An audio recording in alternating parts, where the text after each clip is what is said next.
राधे राधे बंधुओं, माताओं और मेरी प्यारी बहनों, आप सभी का हमारे YouTube चैनल कृष्ण ज्ञान ऊर्जा में स्वागत है।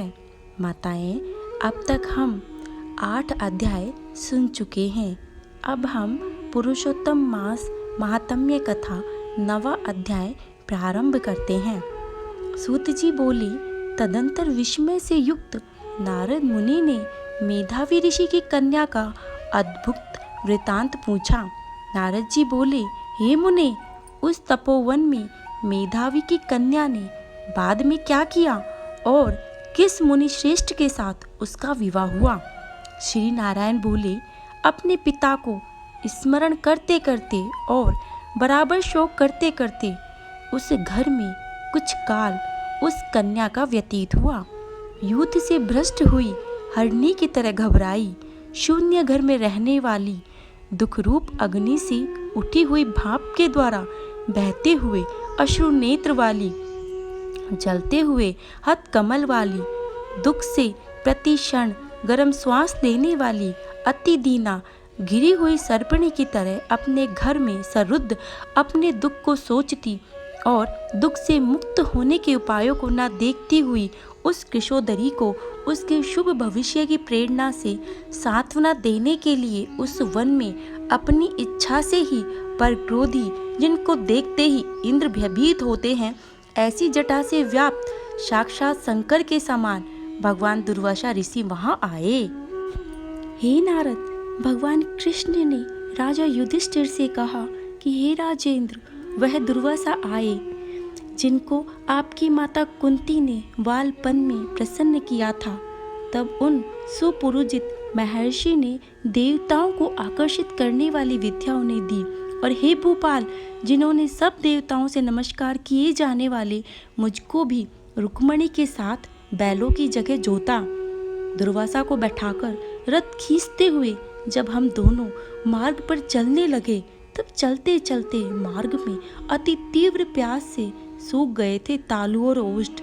जिस रुक्मणी के ऐसी जल चाहने वाली रुक्मणी ने जब मुझे सूचित किया, तब कंधे पर रथ को जोत को रखे हुए चलते ही चलते पांव के अग्रभाग से पृथ्वी को दबाकर रुक्मणी के प्रेम के वशीभूत मैंने भोगवती नाम की नदी को उत्पन्न किया। तब वही भोगवती ऊपर से बहने लगी। अनंतर उसी के जल से, हे महाराज, रुक्मणी की प्यास को मैंने बुझाया।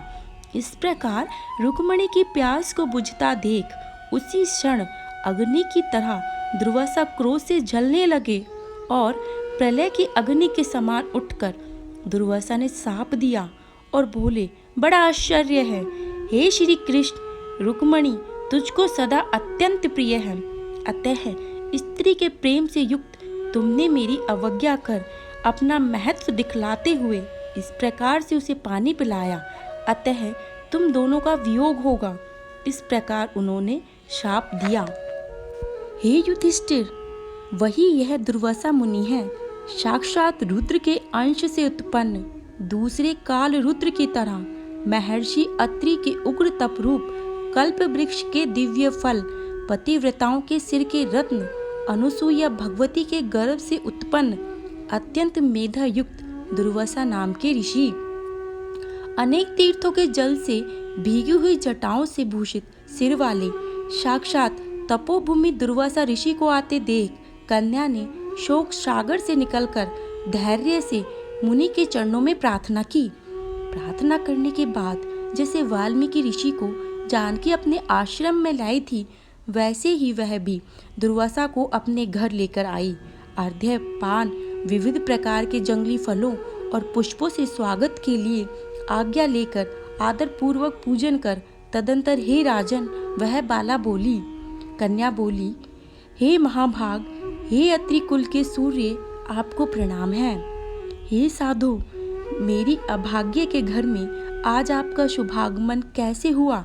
हे मुने, आपके आगमन से आज मेरा भाग्य उदय हुआ है, अथवा मेरे पिता के पुण्य के प्रभाव से प्रेरित मुझे सांत्वना देने के लिए ही आप मुनितम आए हैं। आप जैसे महात्माओं के पांव की धूल जो है वह तीर्थ रूप है, अतः धूल को स्पर्श कराने वाली मैं अपना जन्म आज सफल कर सकी हूँ। आज मेरा व्रत भी सफल है। आप जैसी पुण्य आत्माओं के जो मुझे आज दर्शन हुए हैं, अतः आज मेरा उत्पन्न होना और मेरा पुण्य फल सफल है। ऐसा कहकर वह कन्या दुर्वासा के सामने चुपचाप खड़ी हो गई। तब भगवान शंकर के अंश से उत्पन्न दुर्वासा मुनि मंद हास्य युक्त बोले, तू बड़ी अच्छी है, तूने अपने पिता के कुल को तार दिया। यह मेधावी ऋषि के तप का फल है जो उन्हें तेरे जैसी कन्या उत्पन्न हुई। तेरी धर्म से तत्परता जान कैलाश से मैं यहाँ आया और तेरे घर आकर तेरे द्वार मेरा पूजन हुआ। हे वररोही, मैं शीघ्र ही बद्री का आश्रम में मुनीश्वर सनातन नारायण देव के दर्शन के लिए जाऊंगा, जो प्राणियों के हित के लिए अत्यंत उग्र तप कर रहे हैं। कन्या बोली, हे ऋषि, आपके दर्शन से ही मेरा शोक समुद्र सूख गया है। अब इसके बाद मेरा भविष्य उज्जवल है, क्योंकि आपने मुझे सांत्वना दी है। हे मुने, मेरी उस प्रादुर्भूत भारी ज्वाला युक्त दुख रूप अग्नि को क्या आप नहीं जानते? हे दया सिंधे, हे शंकर, उस दुखाग्नि को शांत कीजिए। मेरे विचार से हर्ष का कारण मुझे कुछ भी दिखाई नहीं देता। ना मुझे माता है, ना पिता है, ना तो भाई है जो धैर्य प्रदान करता। अतः दुख समुद्र से पीड़ित मैं कैसे जीवित रह सकती हूँ? जिस दिशा में मैं देखती हूँ वह दिशा मुझे शून्य ही नहीं प्रतीत होती है। इसीलिए हे तपोनिधे, मेरे दुख का निस्तार आप शीघ्र करें। मेरे साथ विवाह करने के लिए कोई भी तैयार नहीं है। इस समय मेरा विवाह ना हुआ तो मैं फिर वृषली श्रुद्धा हो जाऊंगी और यह मुझे बड़ा भय है। और इसी भय से ना मुझे नींद आती है और ना ही भोजन में मेरी रुचि है। हे ब्राह्मण श्रेष्ठ, अब मैं शीघ्र ही मरने वाली हूँ, यह मेरा इस समय निश्चय है।